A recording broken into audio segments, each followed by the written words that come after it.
All right, all right, all right, all right. Good morning, good afternoon, good evening, wherever you are joining us from every part and every corner of the world. You're welcome to our knowledge sharing session. Our knowledge sharing session. If you are here, you can watch us. You're live and you're watching us. Please tell us where you're watching us from. Let me see if I can get a few comments. Whilst us also sharing the link to this session, please share the link and comment. Tell us where you're watching us from. Where are you joining us from? How are you doing? Did you have a stressful day or a stressless day? How did your day go? How's your day going? What is happening with you? And where are you joining us from? I can see some persons are live here. I'm going to have an amazing time looking at a very,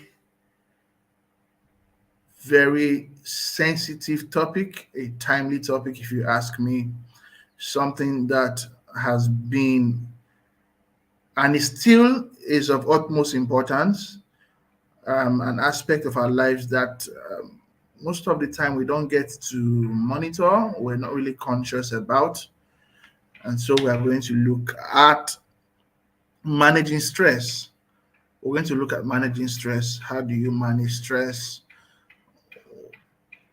How are you managing stress? How are you managing stress? And what habits have you formed to keep stress out of your corridor, to keep stress out of your domain? So yeah, if you're watching us, please comment and tell us where you're watching us from. Where are you watching us from? Just before I bring up our speaker for today, tell us where are you watching us from? Where are you watching us from? Where are you watching us from? So tell us. Are you watching from Canada? Are you watching from the United States? Are you watching from Nigeria? Are you watching from Rwanda? Are you watching from Kenya? Are you watching from Seychelles? Are you watching from Mauritania? Are you watching from the Gambia? Where are you watching from? All right. So we're going to go straight to the meat of the matter. I am the mechanic, and I am so excited to moderate this KSS, to moderate this session. We have a very intellectual, impactful, insightful speaker that will be coming up shortly. Somebody whose meat it is to tell you when you're stressed, to tell you what to do to stop being stressed. It is our speaker's trade, profession to enlighten you, to teach you, to guide you, to coach you on living a stress-free life. I'm going to bring on stage shortly. If you see me looking down, I'm looking down at her designation because it is massive. She is a stress mastery expert and workplace wellness consultant. Workplace wellness consultant, stress mastery expert. What that means is she is an expert in stress management. And as far as the workplace goes, she knows how to help people at the workplace manage stress. She knows how to help organizations, businesses, entrepreneurs manage stress. And you would agree with me that a lot of the time we see end results, sometimes very, very disastrous, of accumulated stress over time. You see end results mostly happening to those who are at the workplace, those who are managers, those who are entrepreneurs, those who are very busy 2/7, thinking, working, making ends meet, without having thoughts, without giving thoughts to their well-being. So yes, Pesa is watching from Europe. You're welcome, Pesa. So good to have you here. How Where in Europe? Where in Europe though? Where are you watching from in Europe? Where? Please tell us, where in Europe are you watching us from? And while I am waiting for you to tell me where you are watching us from in Europe, please join me if you can, wherever you are. If you can give me a digital applause, if you can put it on the comment section and just clap in the comments, just give a digital round of applause to my friend, expert, guru, workplace consultant when it comes to stress matters. Joyce Daniels is watching from Benin City. You are welcome. Pesa is joining us from Bucharest. I think Bucharest is Romania, if I'm not mistaken. You're welcome. Thank you so much for joining us. Now, please permit me to bring up on stage Kris, Oziofu, Ekuafeh-Ero,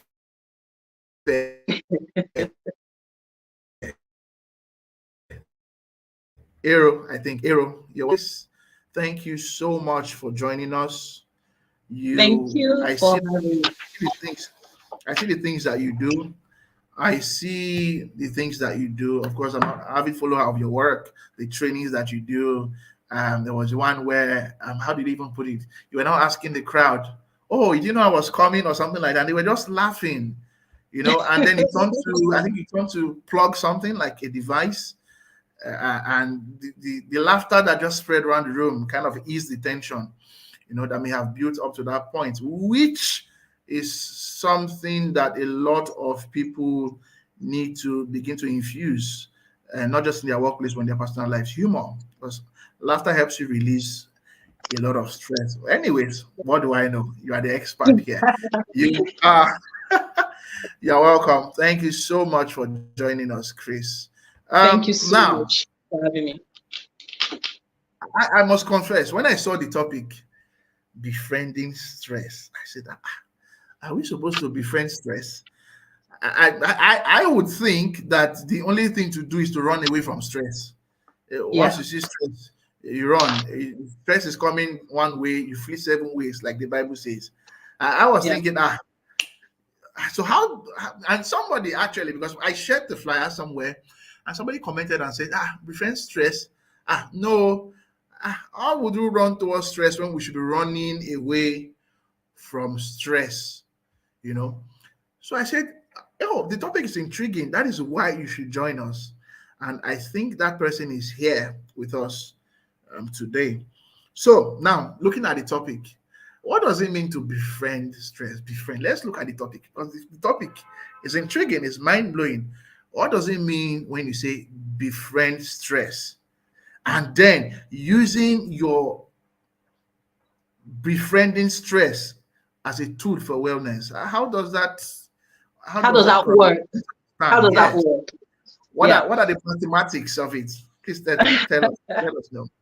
All right. I think one of the greatest misconceptions about stress is what you have just outlined, right? What you just explained yourself. And I also lived with that misconception as well, that stress is not something that we need to welcome, right? That stress is something that we need to avoid, we need to run away from. And over time, we realize that that mindset is what has actually birthed, the major problems that we have, the major social problems, mental problems, physical problems, right? Relationship problems, even environmental problems. So if we only understood the kind of role that stress plays in our lives, the holistic role that stress plays, we would not welcome that mindset that tells you that you need to run away from stress or you need to avoid stress. Now, this is going to be like a bitter pill to swallow. Is it bitter or tough? It's going to be like a tough pill to swallow for a lot of people because, old habits die hard. If you believed in something for so long and somebody just comes out of nowhere and tells you, hey, this is not how it's supposed to be, I understand how that works because I have been there, right? And I have been a victim of badly managed stress, badly appreciated stress, more like not badly managed, badly appreciated stress. So I have been a victim. Now, oftentimes what we get to hear is, people doing stress management courses or going for stress management trainings and stuff like that. But again, that stress management as it stands actually buys into that same misconception, right? That stress is bad and that you need to have techniques that you're given in stress management is stress reduction. So you see people constantly going for stress reduction practices because they think that they can reduce stress. Now, research, experience, has shown that stress cannot be reduced. Unfortunately or fortunately, stress cannot be reduced. Stress is with us for life, right? And when you have that mindset, it's easier for you to learn how to live with it, not manage it, but learn how to live with it. And for you to be able to live with something, you need to learn how to master it, yeah, so that you can live with it and enjoy the benefits of that thing. Now, before we go into it fully, what exactly is stress? When you're asked what is stress, the first thing that comes to your mind again is, oh, stress is something bad, stress is something that I need to avoid. But the definition I like to give is stress is demand, any demand or pressure on your capacity or resources at any time. That is stress. Anything that places demand or pressure on your capacity or resources is stress, right? Now, you have your stressors. Stressors are stress triggers. Stress triggers are people, events, or situations, right, that trigger that demand or pressure on your capacity or resources. For instance, right now, there's a pressure on me, right? There's a demand on my capacity and on my resources. So you can say that I am stressed. I'm trying to use this example so that you know that stress is not bad. What eventually makes stress bad is a relationship that we have been able to build with it over time, right? Now, what is the difference between stress management and stress mastery? Again, it all boils down to the premise, which is stress is bad, stress is not bad. So stress mastery tells you that stress is not bad, but stress is a tool. It's a very important tool that you need to survive, right? Now, another thing is this. Stress management teaches you that you have the capacity to reduce or avoid stress, which is not possible. Because stress mastery works with reality, works with facts. And the fact is this: you can't reduce stress. You can't avoid stress. The only way you can avoid stress is if you literally die. It's only a lifeless person that can live a stressless life, right? So there's nothing like I want to avoid stress, or I want to reduce stress. It's not possible. Then another thing that stress management encourages is complaints. You complain a lot, you worry a lot, because stress is bad. So anything that you see that is stressful, because you've been told it's bad and you need to avoid it, you begin to start complaining about it, right? So you complain about it for so long that you become a victim, right? So this is happening to you. In other words, you do not have any agency over your life, over the situations in your life, over the things that are happening to you. So you're blaming the stress. So the stress is responsible. But what stress mastery tells you is this: hey, you have to learn to take accountability for your life. You have to own your life. You have the agency over your life and not stress. When you think that way, you are no longer thinking like a victim, right? So if you're not thinking like a victim, what then happens?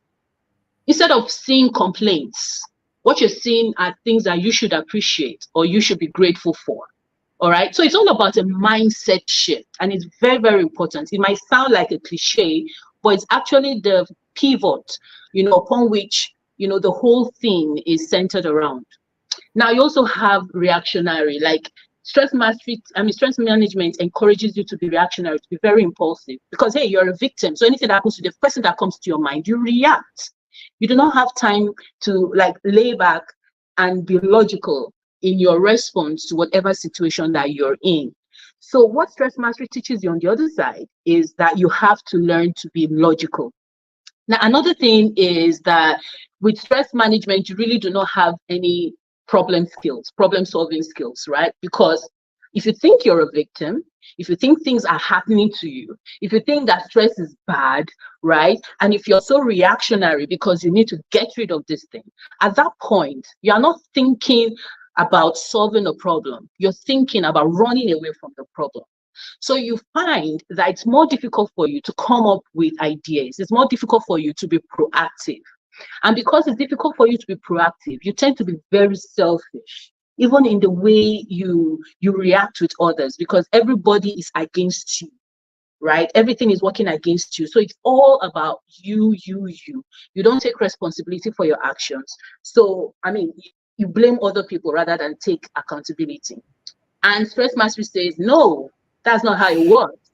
You've got to learn to take accountability, and everything is it's so logical, it's so simple that it's criminal, that it's so simple that we can all live such perfectly happy lives, perfect in quotes, because there's nothing that's really perfect, but perfectly happy lives without having to do much other than change the way we think, other than change the way we reason. So with stress All right. mastery, you're not just being logical. Let me cut in. Let me cut in because if we cede this discourse to you, you would load us up for 3 hours. Now I am beginning to see a common misconception which you have flatlined, with your opening, that stress simply cannot go away. You know, you cannot say, "Oh, I cannot have stress in this life." You know, so all you're saying is until you die in this, as long as you're alive and you're breathing and you're in this world and you have a name and you have a purpose and you have something you're doing, there must be instances that will seem to challenge your capacity to deliver, which in turn becomes stressful for you. Well, that's important. That's important for me because, of course, I used to have a friend who would say, "I beg, I don't want stress." So now the person is saying, "Me, I don't want stress." I think the next thing I'll tell him, you would not want to say that. I don't think you want to say that because what you're implying is I don't want to be alive anymore. I don't want to have any Right. responsibilities thrown at me. I don't want Right. to have my competence challenged. I don't want to take on new tasks. I don't want to test new waters. I don't want to attempt Exactly. something new. I don't want to try this new food. I don't want to try go on this new journey. And so that means we live with stress. It's more like when I got into school and I understood that you cannot be completely sterile as a human being. There are microorganisms that have to help you live. When I learned that in 100, I was like, oh my God, oh really? So I cannot be sterile. So if you're sterile, you're going to have to die to be And sterile. it's interesting that you're using that. You understand? It's interesting that you're using that because I tell people that stress exists for our survival, right? Hmm. Stress exists to keep us safe. Actually, it exists to keep us well and to protect us. And how does this happen? Now, your brain has no concept of good or bad, evil or non-evil. What the brain just seeks to do is keep you safe. That's its job. We are the ones that tell the brain that this is evil or this is bad. But as far as the brain is concerned, anything that kind of like puts pressure on you is taking you out of your comfort zone. So if you're Hmm. coming out of your comfort zone, of course, your brain signals that as danger sign. Hey, something is about to shake things up here, right? Now, that is the work of stress. Then So you, can we, sorry to cut you. So can we now say that the only thing the brain recognizes is stress and comfort? Would that sound as something that let's say that's the spectrum that the brain recognizes, stress and comfort, something that is well, when you demanding, put it that way, in a when you put it sense? that way, because comfort is different for each person, right? But comfort is Hmm. where you currently are at that point that you're comfortable, nothing is moving you, you're just okay, you're just Mhm. relaxed. So I can be here now, and probably I'm sleeping, and somebody comes and wakes me up. that has taken me out of my comfort zone of sleeping. Mm. I might be watching a movie and someone calls me. The call is a disturbance because it's taking me out of something I'm comfortable doing already. So when you look at these things, it's easy for you to understand how stress works. So what stress then does is that, hey, okay, we are about to face a challenge here, right? We're about to face a challenge, and then it sends a signal to your body. And the first thing that is released, of course, is cortisol, which is the stress hormone. So Yes. the job of the cortisol is to prepare your body to face that particular challenge, whatever the challenge is. It could be like it could be the challenge of the loss of someone, the trauma of a loss, of someone, of money or whatever, or excitement at meeting someone you've not seen in a long time, or having to do a presentation or meeting a high profile person for the first time. So there are different types of stress. But what the cortisol does is give you the energy that you need. So it actually activates a craving within your body. So that craving makes you hunger for things that can provide instant energy. And those things are the high caloric, high dense foods and drinks. So you find is at the point that you're stressed, that you really need things that are heavy. You want to go for alcohol. You want to go for things that are high in sugar. You want to go for things that are high in grease or fat, right? Carbohydrates. Now, when you find that you're craving such things, it's actually not your fault. It's the cortisol that is working. But then again, there is a limit to this thing. When you totally understand it and understand what the stress is doing, you are able to control yourself, because you know that the more exposed you are to that particular challenge, the more cortisol is released and the less control that you have. Because what the cortisol does is keep driving your cravings. And that is why it's easy for a lot of people to fall into the trap of becoming addicted to something. You find people who are addicted to whatever your addiction is, be it sex, be it food, be it drugs, be it alcohol, whatever. Even you're addicted to your mobile phone. It is the work of your cortisol. And because more of the cortisol is released in your body, so it's now in abundance, it's overflowing. So at that point, you've become addicted. You have lost total control, right? But when you understand that this particular craving is meant to attend to a particular situation and you deal with that situation, what then happens naturally is that your cortisol level goes down because your brain gets the signal, hey, we have dealt with this, we are fine, we are good. So regardless of what the situation is, the stress at that point can even be hunger, right? But when you're able to deal with it, you find that you brought it down. Why a lot of people have issues with food, this is just by the way, is that when you are faced with the stress of hunger, you don't deal with it as at when you should, right? So when you ought to have eaten something simple that will keep you, something healthy and simple and okay for you, you wallow in that hunger state for so long, and your cortisol is increased as it is increased to such a level that your cravings now go beyond, hey, I want to eat to survive. Now I want to eat to feel this need. I need energy. So at that point, you're just overeating and overpumping yourself. So that's just one example, right? But the primary work of stress is to keep you alive, is to keep you safe. We are the ones that determine whether stress is bad for us by the relationship that we have with stress. That's why I talked about the befriending of stress. It's very, very important. When you realize that this is a tool, this is something that is supposed to work for you, you find your attitude towards it differs. It changes. So you're no longer running away from it. You're now seeing it for what it is. And you're trying to understand why it is coming to you at this point, and you're analyzing it. And then it's easier for you at that point to be very logical in how to deal with it rather than running away. There is so much. I'm swallowing so much within a short period that I hope my brain does not explode. There is so much that I'm getting into my head, and a lot of my perspectives are being punctured right now with each sentence that you utter. If you're watching us, you have questions, there is something that you're learning, you're gaining value, please use the comment box, use the comment section. If you have a question for Kris, if there is something that has hit you below the belt, please tell us, this thing has hit me below the belt. So I did not think this was what it was. Now I am seeing it as something different. I'm seeing it for what it should be, and I am seeing it for what it is. And then tell us maybe, oh, this is what I've been doing differently now that I know this, now that Kris has said this is what I will do differently. You have to befriend stress. Stress is like that partner that you must woo, you must embrace, you must study it, understand it, because it is not, it's also it's creating equilibrium for you. Yeah, let's use that word.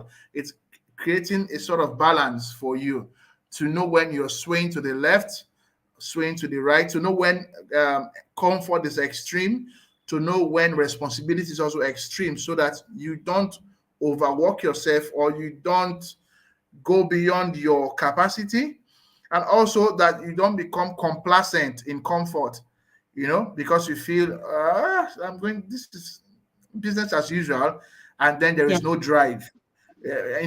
From what you're saying, of course, there is the hormonal connection to these things. You're talking about cortisol, there is dopamine, there is receptors that these things bind to in the brain.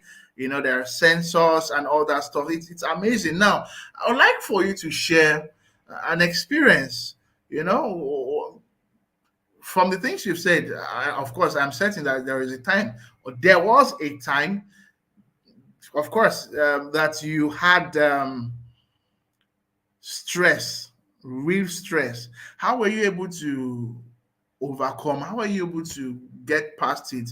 How were you able to deal with it? And how did that help you? How did that impact your well-being? How were you able to manage stress? Is that an instance you can share with us on how you managed stress in the past, and how did that management help and improve your well-being? Please share with us. Okay, so of course, I got into this line of work mostly because of the experience that I had with it, right? So I had a health challenge that could have killed me, but didn't kill me, thankfully, But I came out of it losing my memory for 2 years. So I lived with amnesia for 2 years, right? But when I got my memory back, I was curious to know what it was that led me here. Why? How did I lose my memory? And it turned out that I had this terribly high blood pressure, that easily could have ended me. But instead, what it did was just shut down all my systems, right? But what led to the high blood pressure? It turned out to be my lifestyle, the kind of life I was living. It wasn't like I was 100% unhealthy, or I lived without any care in the world. I lived thinking that I was perfect. Because I looked a certain way, that meant I was perfect, and that meant I could get away with anything. But at the same time, I didn't understand the power of the mind. I didn't know the role that the mind played in it, because, then what did I know about mental health? All I knew about mental health was whether person did craze or something. So it was about, but I wasn't crazy. I was okay. I was doing my thing. I was running my business. I had, so I was like, okay, I'm perfectly fine. So it's just my body, and my body was good. I felt healthy. But I didn't know that there was shit going on inside me, right? Okay. And all that compounded to the point where my body broke down. And I see that that's the same thing that's happening to a lot of people. So I had to come to a place, and it was a journey, but I had to come to a place where I needed to wire my mind right. And one of the ways I needed to do that was to work with the analogy. You had actually hinted at that analogy of me being in a relationship with someone, right? And having a good time with this person. And then having to bump into someone else who knew this person from a previous life, and maybe this person's relationship with them, right?